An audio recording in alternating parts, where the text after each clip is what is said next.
হিমাচল প্রদেশের ৬৩০০ ফুট উচ্চতায় অবস্থিত এক শহর, যা নিজের প্রাকৃতিক সৌন্দর্যের জন্য আমাদের বাড়ি বাড়ি টানে। দেওদার পাইনের জঙ্গল হোক বা বরফের মাঝ থেকে আগত নদীর ধারা, এই জায়গায় আপনার মানসিক চাপ কাটিয়ে রিল্যাক্সড অথচ এনার্জেটিক হয়ে ওঠার পর্যাপ্ত রসদ রয়েছে। এইটা মানালি।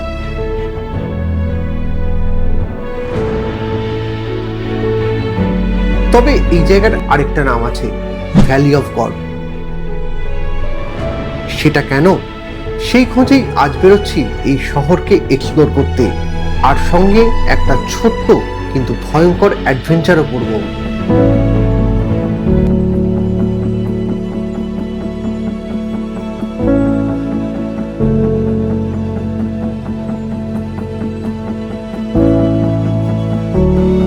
ভিডিওর শেষ অবধি আপনারা নিজেও মানবেন, মানালি শুধু ঘোরা বা বেড়ানোর জায়গা নয়, একটা অনুভব করার জায়গা। আর এই কারণেই এই জায়গাটা একটা পারফেক্ট ট্যুরিস্ট ডেস্টিনেশন হয়ে উঠেছে।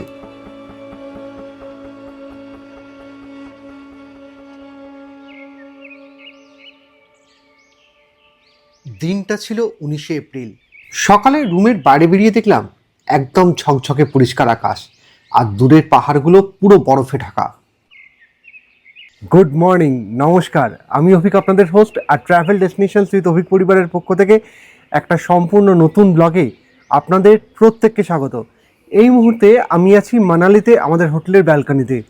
আগের পর্বে আপনাদেরকে সিমলা থেকে মানালি আসার পথে 4টে গুরুত্বপূর্ণ স্পট দেখিয়েছিলাম, যা আপনাকে হিমাচলকে চিনতে সাহায্য করবে। আর আজকে মানালিকে চেনার পালা। তাহলে চলুন বেরিয়ে পড়ি। তবে তার আগে আপনাদেরকে রুম ট্যুরটা করিয়ে দিচ্ছি। আমরা মানালিতে হোটেল সাগরে ছিলাম, যা মল রোডের একদমই কাছে অবস্থিত। রুমে ঢুকতেই নজরে এলো একটা বিশাল বড় বেড। এই রুমের ইন্টেরিয়র যতটা সুন্দর, ততটাই পরিষ্কার এখানকার টয়লেট।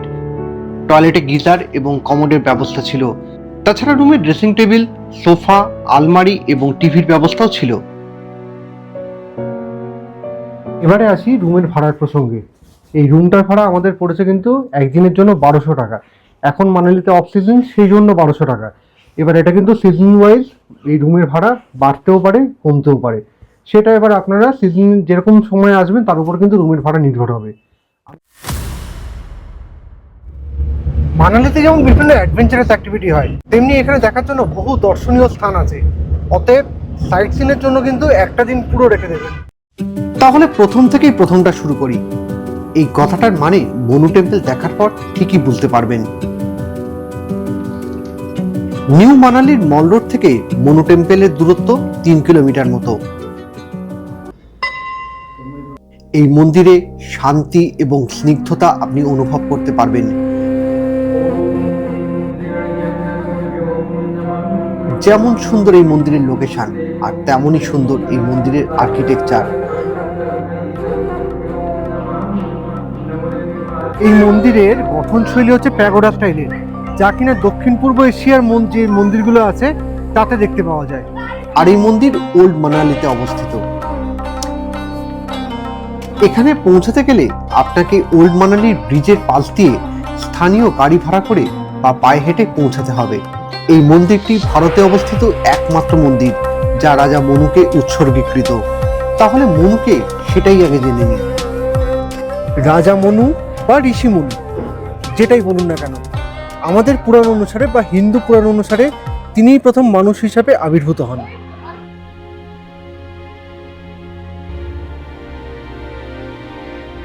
তিনিই প্রথম ব্যক্তি যিনি ভগবান বিষ্ণুর মৎস্য অবতারকে চিনতে পেরেছিলেন বা অনুধাবন করতে পেরেছিলেন, যার প্রাণ অন্যান্য পুণ্যাত্মাদের সঙ্গে ভগবান বিষ্ণু প্রলয়ের সময় নৌকায় করে রক্ষা করেছিলেন।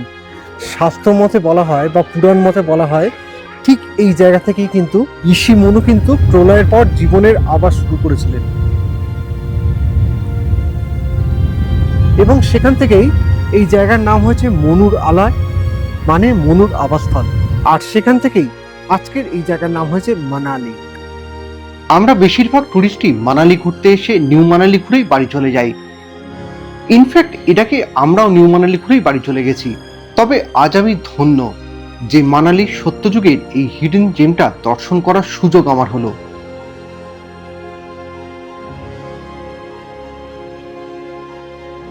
এখনো 3টে যুগের কথা বাকি রইল। মানালি শহরের উঁচু নিচু পথ ধরে আমাদের পরবর্তী গন্তব্যের দিকে এগোলাম। চলে এসেছি আরেকটা বিখ্যাত জ্ঞানী ঋষি মুনির আশ্রমের সামনে। তো চলুন দর্শন করে নিই। যুগ পাল্টালো, এলো ক্রেতা যুগ, আগমন হলো ঋষি বশিষ্ঠের। একটা জিনিস লক্ষ্য করেছেন, মানালির মল রোড যতটা কোলাহলপূর্ণ, এই মন্দির কিন্তু ততটাই শান্ত।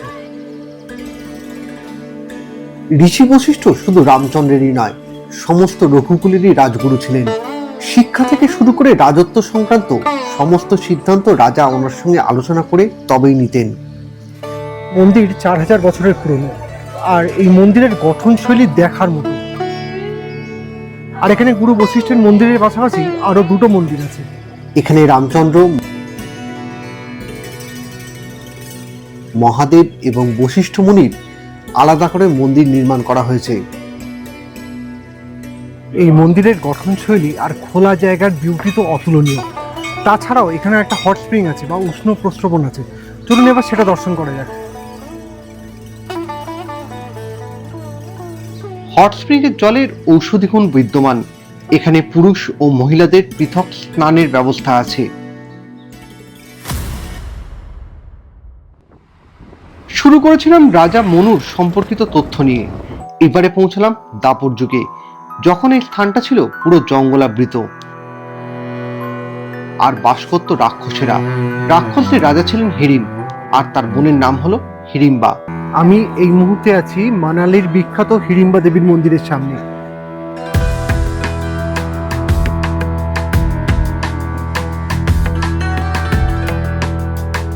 আমাদের প্রত্যেকেরই জীবনের একটা চলার গতি থাকে, প্রত্যেকেরই জীবনে একটা স্ট্রাগল থাকে।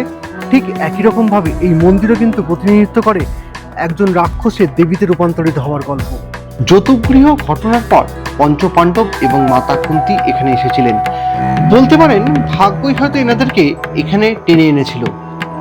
এমত অবস্থায় মধ্যম পাণ্ডব ভীম ছদ্মবেশী হিড়িম্বার প্রেমে পড়েন এবং হিড়িম্বা ওনাকে ভালোবেসে ফেলেছিলেন। হিড়িম্বা নিজের আসল পরিচয় দেওয়ার পরেও বৃকোদর পিছন নেই।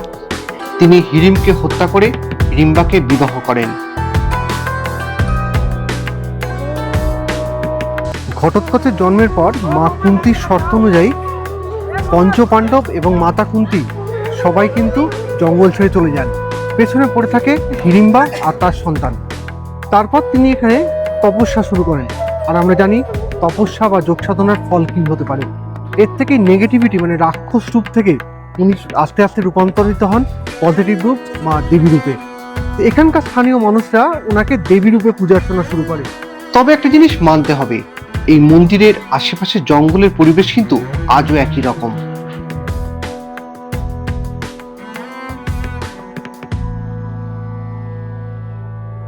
হিড়িম্বা দেবীর মন্দির থেকেই একটুখানি দূরে হচ্ছে ঘটোৎকচের মন্দির। সেই ঘটোৎকচ যার মৃত্যু মহাভারতের পাশাটাকেই পুরো উল্টে দিয়েছিল। চলুন এগোনো যাক। মায়ের আর পুত্রের মন্দিরের মাঝে 300 মিটারের দূরত্ব, পায়ে হেঁটে সময় লাগে মিনিট 4। এখানে কিন্তু কোনো মন্দির নেই, এখানে গাছের তলায় কিন্তু পুজো অর্চনা হয়।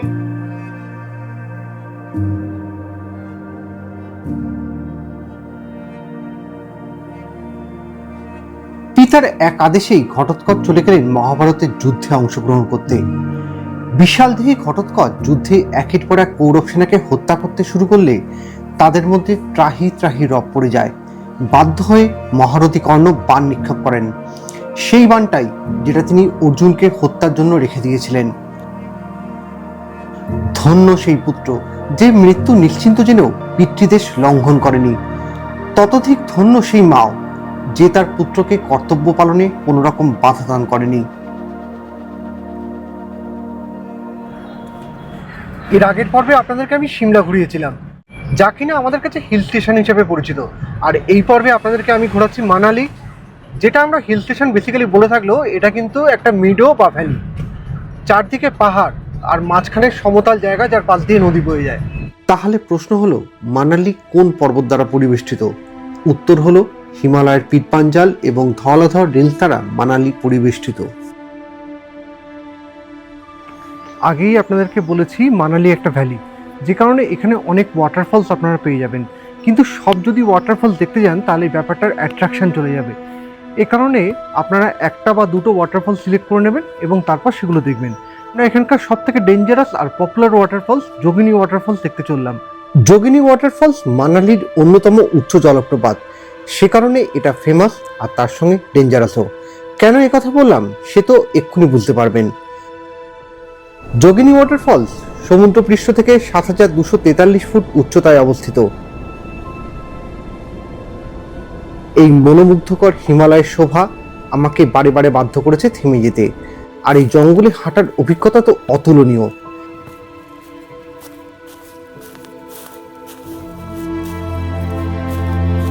প্রথম দিকে ট্রেকটা আমার খুব ইজি মনে হয়েছে, বাচ্চা থেকে বুড়ো সবাই করছিল, তবে বাস্তবটা পরে গিয়েই বুঝলাম।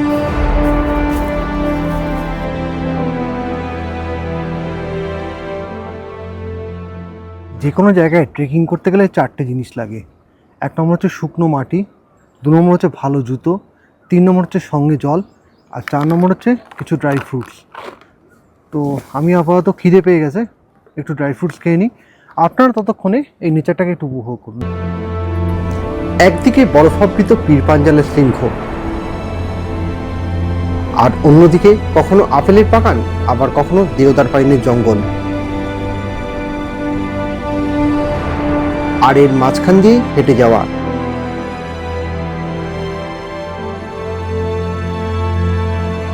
এখন আমি দাঁড়িয়ে আছি এই যে নিচে ওয়াটারফলস এর সামনে, আর আমাদের পৌঁছাতে হবে হচ্ছে ওই ওপরটায়।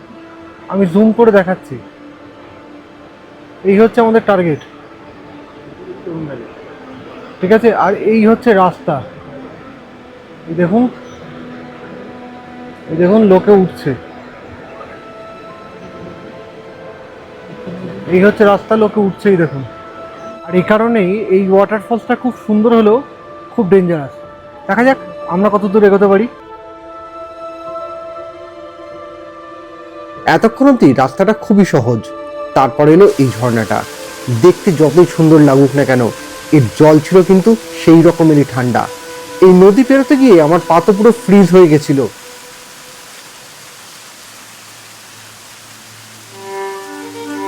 তাই খানিকক্ষণ নদীর পাড়ে বসে জামা কাপড় শুকানোর পাশাপাশি হাত পায়ের শার্টটাও ফেরার অপেক্ষা করলাম।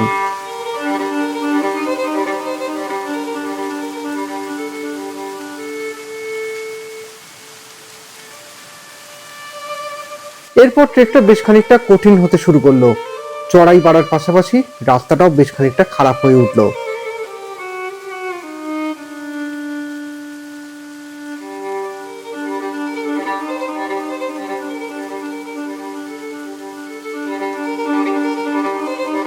যদি আপনি বশিষ্ঠ মুনির আশ্রমের দিক থেকে আসেন তাহলে আপনি এই রাস্তাটা দিয়ে আসবেন। এই রাস্তাটাই আগে জঙ্গলের মাঝখান দিয়ে এসছে, আমি জুম করে দেখাচ্ছি। এই যে এখান দিয়ে এসছে, এই গাছের পেছন দিয়ে এসে, এই গাছের পাশ দিয়ে এসে, এখান দিয়ে এসছে। তারপর আপনাকে এই নদীটা পেরোতে হবে, এই নদীটা পেরিয়ে আবার এই রাস্তা দিয়ে আসবেন। আর যদি এখানকার ট্রেকিং পয়েন্টের সামনে দিয়ে আসেন তাহলে এই রাস্তা দিয়ে আপনি এসে, এই সামনে দিয়ে এসে আবার এই দিক থেকে উঠে আসবেন।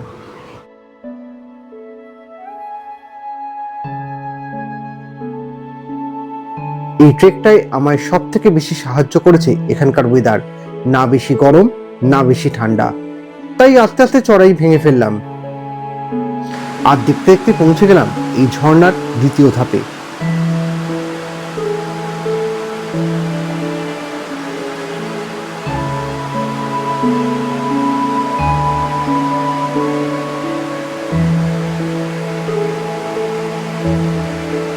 এই যোগিনী ওয়াটারফলসের এত উগ্র রূপ সত্ত্বেও এখানে এসে কিন্তু মনে একটা অদ্ভুত প্রশান্তি অনুভব করবেন।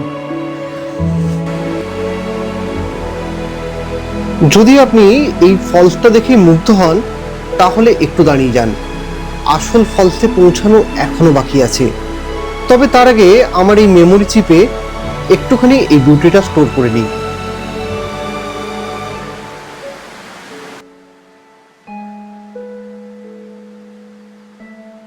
এবারে এগোচ্ছি বিগ ফলসের দিকে। এই রাস্তাটা কিন্তু খারাপ। এর পরের পথটা খারাপ মানে লিটারেলি খারাপ, রাস্তার পাশে কোনো রেলিং নেই।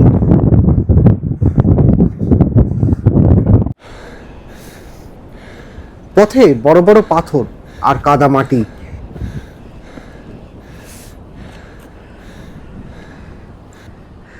এই রাস্তা পেরোনোর জন্য ফিজিক্যাল এবং মেন্টাল স্ট্রেংথ দুটোই একসঙ্গে লাগে।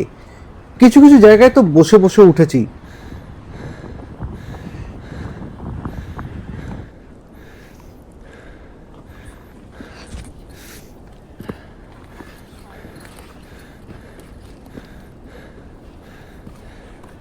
আর ফাইনালি লাস্ট স্টেপটা নেওয়ার পর যা দেখলাম তা দেখে তো আমি জাস্ট স্পেলবাউন্ড হয়ে গেলাম।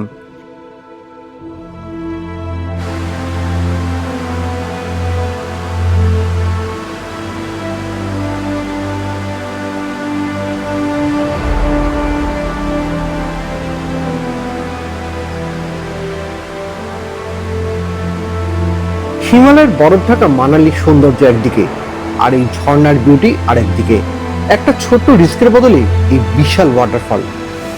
ফলসের কাছে পৌঁছে পুরো তো ভিজে গেলাম, কিন্তু এতক্ষণে যে পরিশ্রম এটা ডেফিনেটলি সার্থক হয়েছে। এত সুন্দর বিউটি, আমার তো নিচে নামতে ইচ্ছে করছিল না, কিন্তু পাহাড়ের ওয়েদার যে কোনো সময় খারাপ হতে পারে, আর সেটাই হলো। হঠাৎ করে ঝিরঝিরে বৃষ্টি শুরু হলো। পাহাড়ি রাস্তায় বৃষ্টিতে মাটি ভিজে গেলে পা স্লিপ করার ভয় থেকে যায়, তাই নামতে বাধ্য হলাম।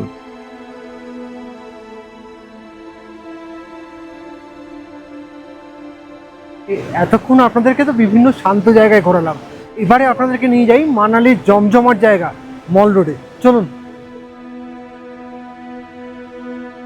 এই মানালির 3 যুগের 3টে গল্প আপনাদেরকে বললাম, এবারে আসি বর্তমান যুগের কথায়, মানে কলিযুগের কথায়। প্রথমত মানালির রাজত্ব ছিল পাল বংশের, তার পরবর্তীকালে এসেছে সিং বংশ, যাদের আমলে তৈরি হচ্ছে নাগারের বিখ্যাত নাগার ক্যাসেল। আর তার পরবর্তীকালে এসেছে ব্রিটিশ রাজ, আর ব্রিটিশ রাজ মানেই সেখানে কিন্তু মল রোডের উৎপত্তি। তো চলুন এগোনো যাক। পৌঁছে গেছি বাঙালির অতি পরিচিত এবং সব থেকে প্রিয় জায়গা মানালির মল রোডে। এই মল রোডে শপিং হাব, হোটেল, রেস্টুরেন্ট সবকিছুই আপনারা পেয়ে যাবেন।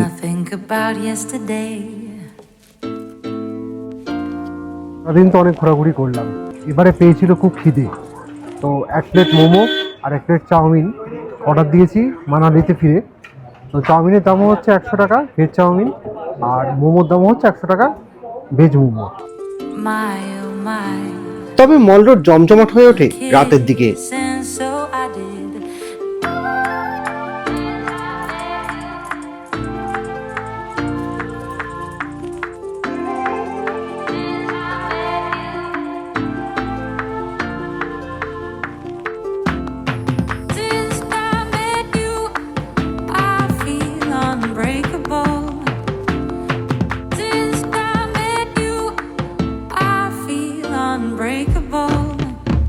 যেখানে বাঙালির আনাগোনা হবে সেখানে বাঙালির রেস্টুরেন্ট থাকবে না। অনেকক্ষণ তো মল রোডে ঘোরাঘুরি করলাম, পাহাড়ি জল আর পাহাড়ি রাস্তা এই দুয়ের এফেক্টে পেয়ে গেছিল খুব খিদে। সে কারণে চলে এসেছি শান্তি ভোজনালয়ে রাতের ডিনার করতে। অর্ডার দিয়েছি চিকেন থালি, দাম 230 টাকা। এবার দেখা যাক কেমন খেতে হয় না হয়। তো এদের এখানে আইটেম হচ্ছে ভাত, আলু ভাজা, আলু পোস্ত, ফুলকপির তরকারি। এদের এখানে কিন্তু ফুলকপির কোয়ান্টিটিটা ভালো। আর চিকেন এখন আমি টেস্ট করিনি, কিন্তু চিকেনের গন্ধটা কিন্তু এখান থেকে পাওয়া যাচ্ছে। এই প্রথম মানালিতে খেতে এসেছি কোথাও যেখানে চিকেনটার গন্ধটাই মনে হচ্ছে যে ঘরের মতো টেস্ট হবে, গন্ধই সেই বলছে। একটা কথা আছে না, ঘ্রাণে নয় অর্ধভোজনও। এবার দেখা যাক, খেয়ে দেখি কীরকম হয় না হয়।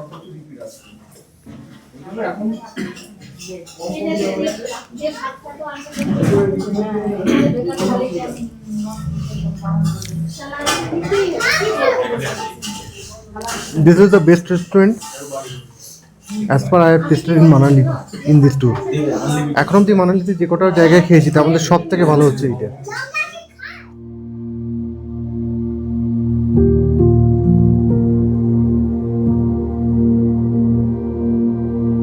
এই জমজমাট মল রোডের মাঝে আছে এক শান্তিপ্রিয় এলাকা, আর সেটা এখানকার বিখ্যাত টিবেটিয়ান মনেস্ট্রি।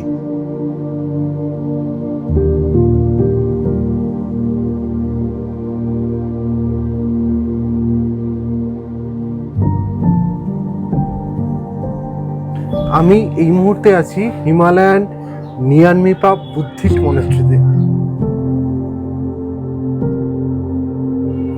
মল রোডের কোলাহলের মাঝে আছে এক শান্তির জায়গা, যা কিনা 1960 সালে তিব্বতী রিফিউজিরা প্রতিষ্ঠা করেছিলেন। ভ্যাকেশন মানেই হলো কমপ্লিট রিল্যাক্সেশন, যেখানে কোনো স্ট্রেস আর টেনশনের জায়গা থাকে না। তাও যদি কোনোভাবে চলে আসে, তাহলে এই মনস্ট্রির পরিবেশ সেটাকেও বাজেয়াপ্ত করে নেবে।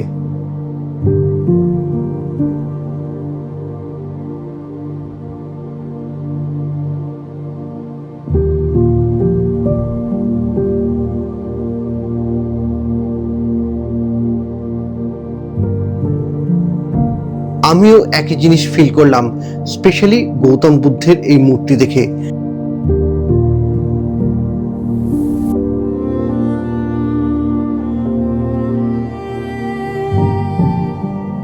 আর আপনারা তো সবাই জানেন, গৌতম বুদ্ধ শান্তির প্রতীক। মনেস্ট্রির ভিতরের পরিবেশটা যতটা শান্তির, বাইরেটা ততটাই সুন্দর। দূরে বিদ্যমান দিগন্ত বিস্তৃত পর্বতমালা, আর সামনে এই মনেস্ট্রির সবুজ বাগান।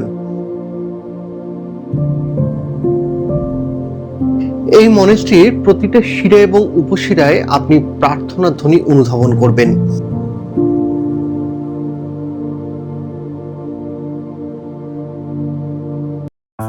সময় এগিয়ে চলে, কিন্তু আমরা আজ আছি কাল নেই। থেকে যায় এই মাটি আর এই প্রকৃতি, মানে নদী, পাহাড়, জঙ্গল, সত্যযুগ থেকে আজও এই পরিবর্তনের সাক্ষী।